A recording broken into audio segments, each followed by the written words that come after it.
नमस्कार, मैं हूं आपके साथ अभिषेक पुंडित। 5 राज्यों में विधानसभा चुनाव का डंका बज चुका है। कांग्रेस बीजेपी आने वाली चुनौतियों के लिए घेराबंदी भी शुरू कर चुकी है। चुनावी राज्य मध्य प्रदेश, राजस्थान और छत्तीसगढ़ में कांग्रेस और बीजेपी की सीधी टक्कर है। इस बार के विधानसभा चुनाव में कई दिग्गज नेताओं का ये आखिरी दांव हो सकता है, क्योंकि कुछ की उम्र ढलान पर है तो कुछ को पार्टी ने सीधे संकेत दे दिया है, जैसे वसुंधरा राजे, रमन सिंह और शिवराज सिंह चौहान। ऐसे में इन नेताओं के लिए खुद को साबित करने का ये आखिरी मौका है। अगर आपको हमारी यह खबर पसंद आए तो खबर को लाइक करिएगा और चैनल को सब्सक्राइब करना ना भूलें।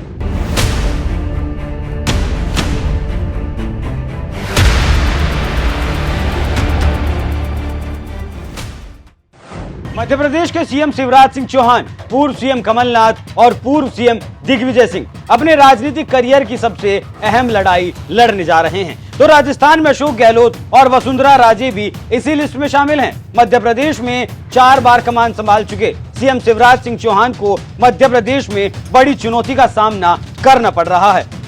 तो वहीं दूसरी तरफ राजस्थान में वसुंधरा राजे और छत्तीसगढ़ में रमन सिंह को भी खुद को साबित करना है। सीएम शिवराज सिंह चौहान, मध्य प्रदेश की बात करें तो बीजेपी में सीएम शिवराज सिंह चौहान के लिए ये चुनाव बड़ा इम्तिहान है। 4 बार सीएम रह चुके हैं शिवराज सिंह चौहान को पार्टी ने इस बार तीसरी लिस्ट में टिकट देकर एक बड़ा सवाल खड़ा कर दिया। अब देखना दिलचस्प ये है कि यदि पार्टी राज्य में जीत हासिल करती भी है तो क्या शिवराज सिंह चौहान ही सीएम होंगे। शिवराज सिंह चौहान मध्य प्रदेश में ओबीसी समुदाय के सबसे बड़े नेताओं में से एक माने जाते हैं, लेकिन पिछली बार के चुनाव में कांग्रेस ने उनसे सत्ता छीन ली थी, लगातार चौथी बार सीएम बनने से रोक दिया था। हालांकि 3 बार से लगातार सीएम बन रहे शिवराज ने सत्ता विरोधी लहर का बखूबी सामना किया था। कांग्रेस और बीजेपी में सीटों का अंतर ज्यादा नहीं था। सरकार भले ही कमलनाथ ने बना ली हो, लेकिन ज्योतिरादित्य सिंधिया को वो रोक नहीं पाए। कांग्रेस टूट गई और सिंधिया अपने समर्थक विधायकों को लेकर बीजेपी में शामिल हो गए। शिवराज तो फिर मुख्यमंत्री बन गए, तो इधर मध्य प्रदेश में कांग्रेस की कमान संभाल रहे कमलनाथ ने पिछले चुनाव यानी 2018 में दिग्विजय सिंह और ज्योतिरादित्य सिंधिया को एक-एक कर चुनाव लड़ा और जीत हासिल की।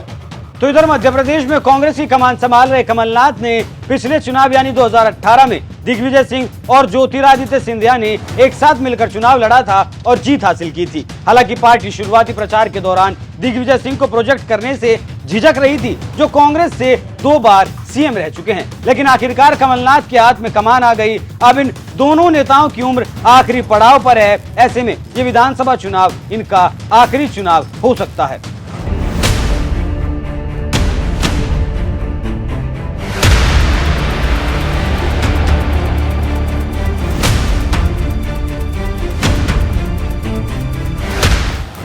राजस्थान में सीएम अशोक गहलोत। राजस्थान में अशोक गहलोत ने अपने राजनीतिक कौशल और सार्वजनिक समर्थन के माध्यम से एक और मौका अर्जित कर लिया है। उन्होंने साल 2020 में सचिन पायलट के साथ हुई खींचतान के बाद भी अपनी समझदारी से सत्ता अपने हाथ से नहीं जाने दी, लेकिन युवा चेहरे के रूप में सचिन पायलट भी कांग्रेस आलाकमान के चाहते हैं। अशोक गहलोत के लिए पार्टी को चुनाव जिताने के साथ ही साथ सीएम की कुर्सी पर बना रहना भी एक बड़ी चुनौती है। हालांकि अशोक गहलोत अपनी पूरी ताकत झोंक रहे हैं। उन्होंने कई कल्याणकारी योजनाएं भी शुरू की हैं, जिन्हें वो चुनावी मुद्दा बना रहे हैं। उसके अलावा उन्होंने महत्वपूर्ण जिला पुनर्गठन की घोषणा भी की है और अब जाति जनगणना कराने की योजना भी बना रहे हैं। अशोक गहलोत पिछले 1 साल से ग्रामीण ओलंपिक, बजट अभियान, कल्याणकारी योजनाओं के कार्यान्वयन पर बैठकें करके मतदाताओं से सीधे जुड़ने का भरसक प्रयास कर रहे हैं। गहलोत के लिए ये आखिरी चुनाव है।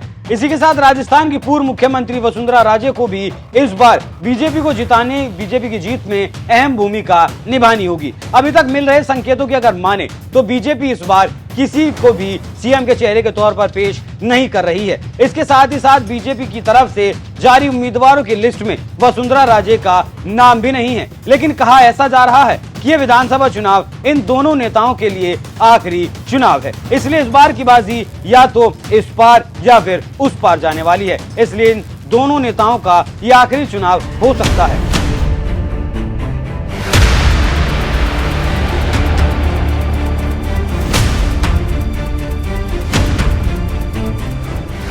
छत्तीसगढ़ में पूर्व सीएम रमन सिंह 3 कार्यकाल और 15 सालों तक छत्तीसगढ़ के सीएम रहे रमन सिंह इस बार बीजेपी के सीएम फेस होंगे या फिर नहीं, इस पर संशय अभी तक बना हुआ है, क्योंकि हिंदी पट्टी के 3 राज्यों में बीजेपी ने क्लियर कर दिया है कि बिना चेहरे के विधानसभा चुनाव लड़ा जाएगा। ऐसे में छत्तीसगढ़ में बीजेपी बिना चेहरे के चुनाव लड़ रही है, तो वहीं रमन सिंह बहुत पीछे हैं। ऐसे में कहा ऐसा जा रहा है कि इस बार खुद को साबित करना उनके लिए बहुत बड़ी चुनौती है। छत्तीसगढ़ में साल 2018 में जब विधानसभा चुनाव कराए गए थे तो बीजेपी 15 सीटों पर सिमट गई थी, जबकि 90 विधानसभा सीटों में से कांग्रेस के पाले में 68 सीटें गई थी। इस बार भी कहा ऐसा जा रहा है कि सीएम भूपेश बघेल का जीतना तय है, तो इस बार तो रमन सिंह का करियर खत्म ही माना जा रहा है। जानकारी आपको ये भी देते चलें कि इससे पहले भी कहा जा रहा था कि रमन सिंह अब खत्म है, तो आप समझ गए होंगे कि 3 राज्यों में बीजेपी और कांग्रेस के नेताओं का क्या हाल है और क्यों उनका ये चुनाव आखिरी चुनाव हो सकता है। चुनाव आयोग ने 5 राज्यों में मतदान